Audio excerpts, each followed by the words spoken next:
So good morning, hello and welcome everyone to this week's Wednesday's Weekly. This is your weekly bite-sized briefing, a collaboration between Action Together, the voluntary community faith sector and the public sector.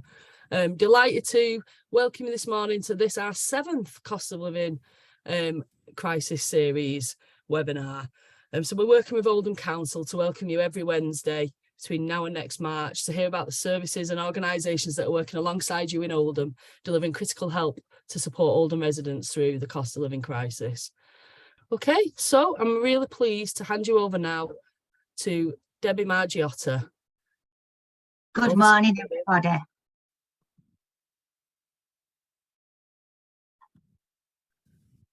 So I'm going to talk everybody about early help and the early help service. So ready whenever you are, Laura.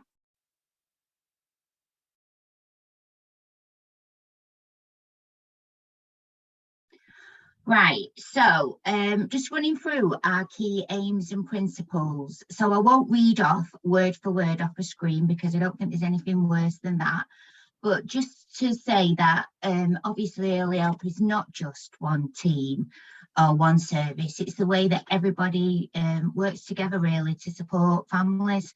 So we always say our strapline and our mantra is that early help is everybody's business. And here in Oldham, early help is delivered by 2 services. So the council team, which is the service that I manage, and we're known as Family Connect, and that's just to differentiate ourselves from our other service, which is Positive Steps. So Rena's on the call and she's going to talk about their bit of early help.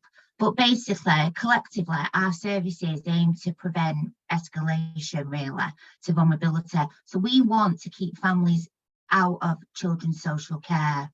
So it goes without saying that children and families are at the heart of everything we do. So all our work is focused to improve the lives of children and families. We use a whole family approach. So when we get a referral in for, I don't know, it might be the middle child or a youngest child, we actually work with the whole family because usually everything impacts on everybody.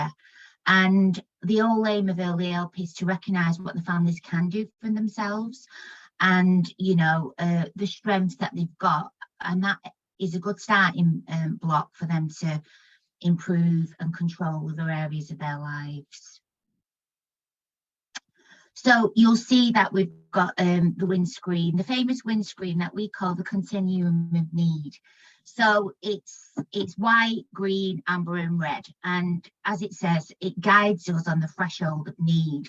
So obviously everything in the white is below the windscreen, and that's, you know, your schools, your health visitors, your community services, primary care, everything that's, you know, a universal offer to support and care and, you know, protect children and families. Then we get to the green. So this is like what we call our universal plus. So this is like school, health, housing. So what they would do is they would complete an assessment and they can support the families internally without it having to come into my service or Rena's service or even come into the MASH. So that could be a nursery and an health visitor working together. It could be a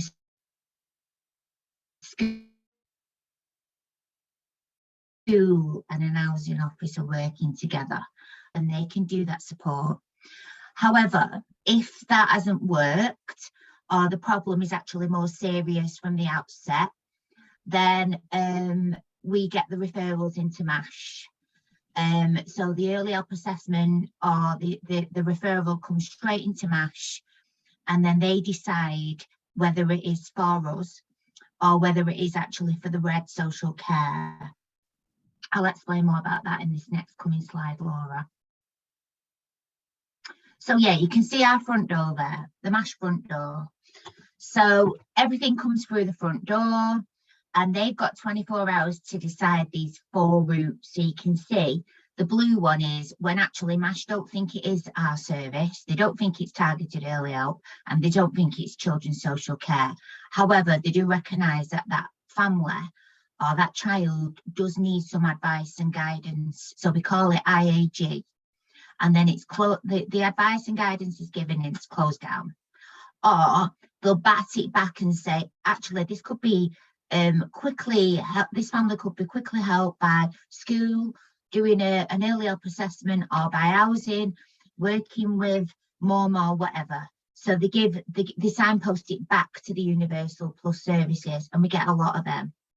Or they might say, actually, this is quite, this family have got a need. It's definitely above Universal Plus. It will go into the early help amber box.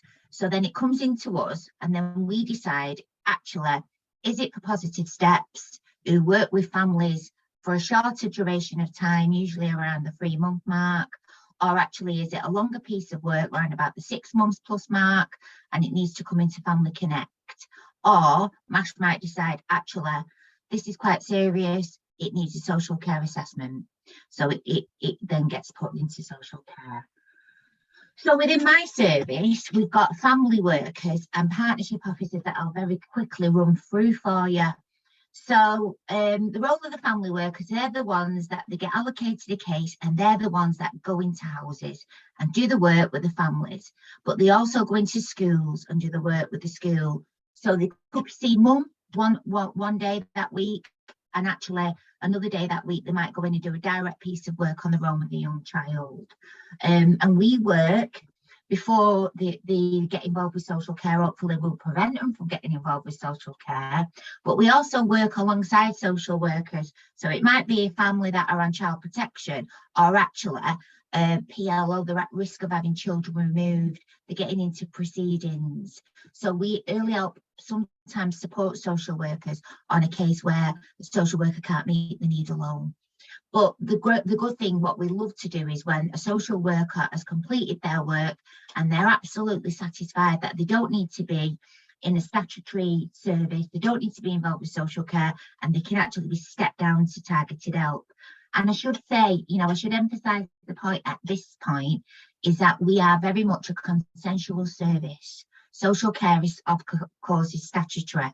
Families do not have to work with early help, but it is much better for them to step down to us safely, and we put a bit more support in and a bit more intervention to keep them stronger and hopefully prevent them coming back in.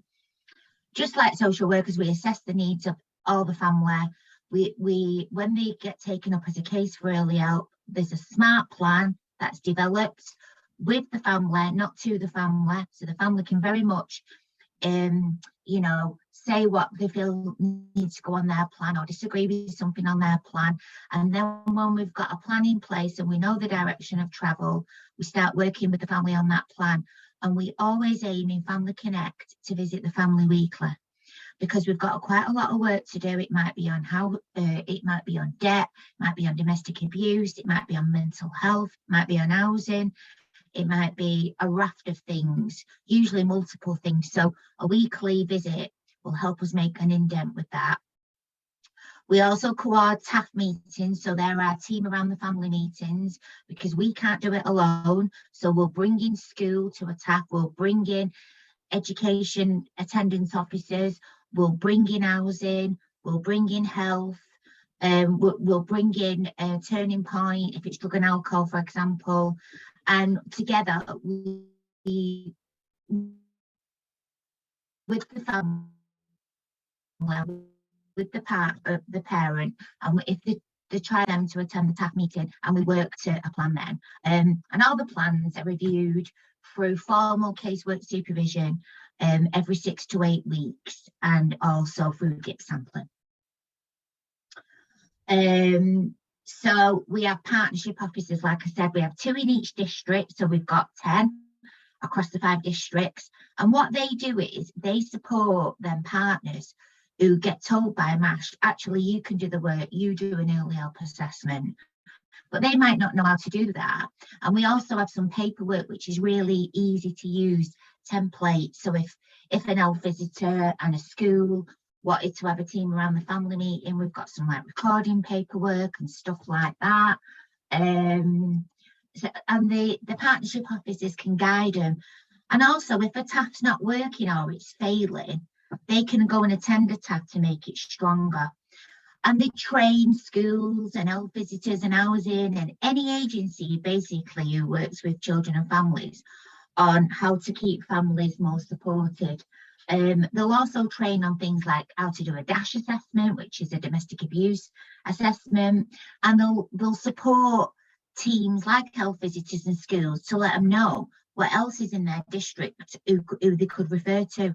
They might not need to refer to early help, they might be able to refer to another service. So the partnership officers work together and offer a raft of support. And now that's the end of my little bit. So I'll hand over to my colleague, Rena, who will tell you about the positive steps bit of the world. Thank you. Morning, everyone. My name's Rena. I hope you can hear me okay. I'm a director at Positive Steps, and I'm the lead for the Positive Steps element of early help, which is called Early Intervention and Prevention. So we've been delivering early intervention prevention since January 21, but prior to that, you may have heard of us being involved in early help as well. So we've actually been working as part of the early help model as a voluntary sector partner since 2015. There's a slight difference in the model and what we're delivering here, actually, because it is all age support. The contract is for working with people of all ages. So as well as working with whole families, we do work with households that are adult-only households. That is the lesser element of the work that we do, because obviously also locally we have other adult support such as social prescribing, but it is definitely an element and something that we work with to try and stop adults as well ending up in adult social care or mental health services, for example.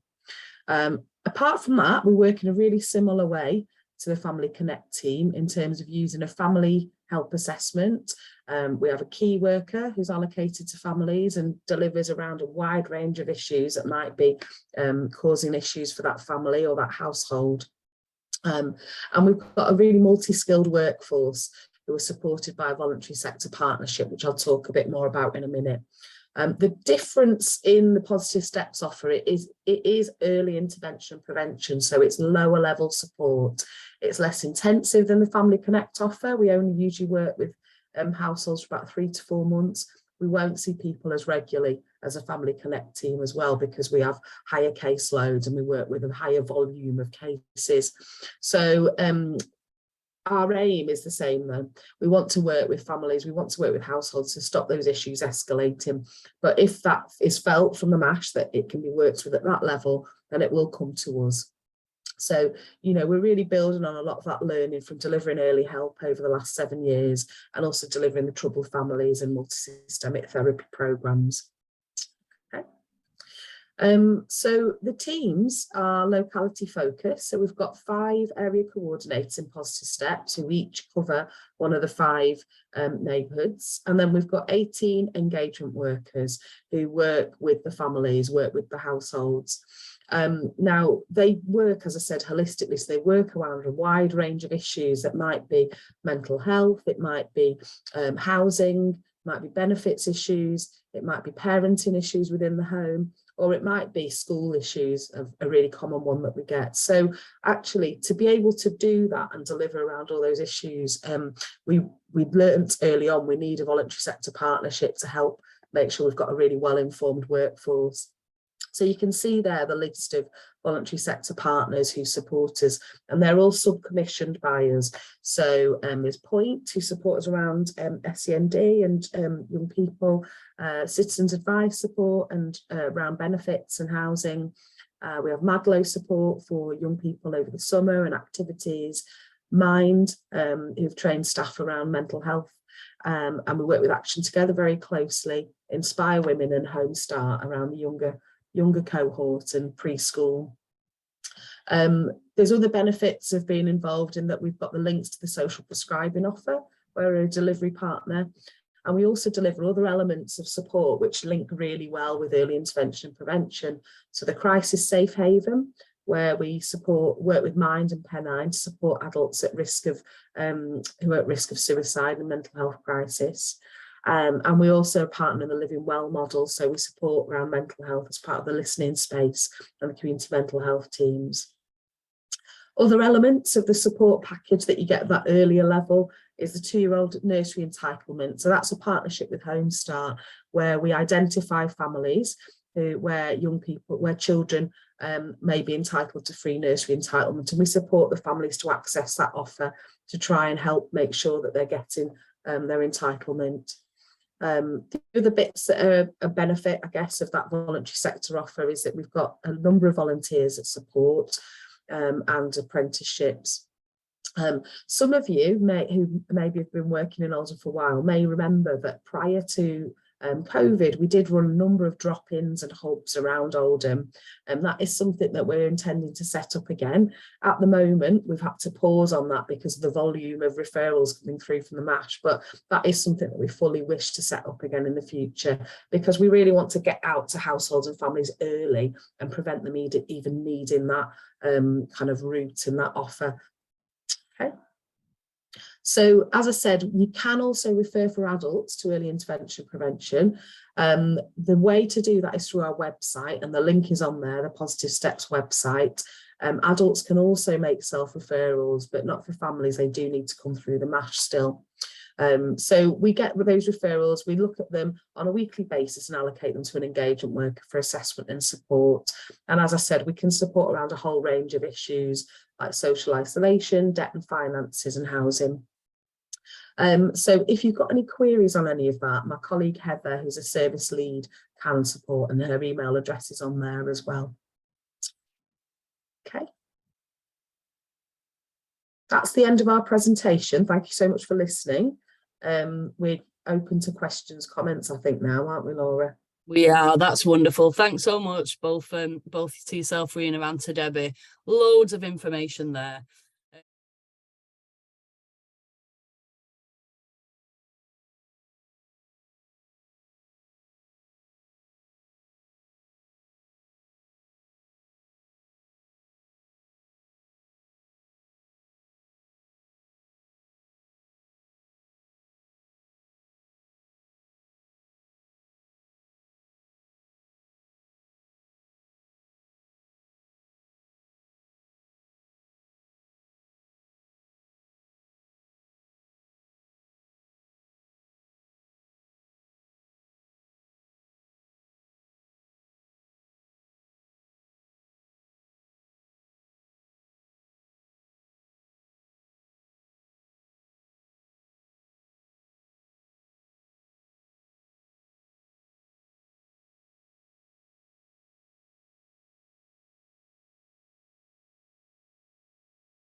Listen, just a huge thank you to everyone for joining this morning, and a special big thanks to both Debbie and Rena.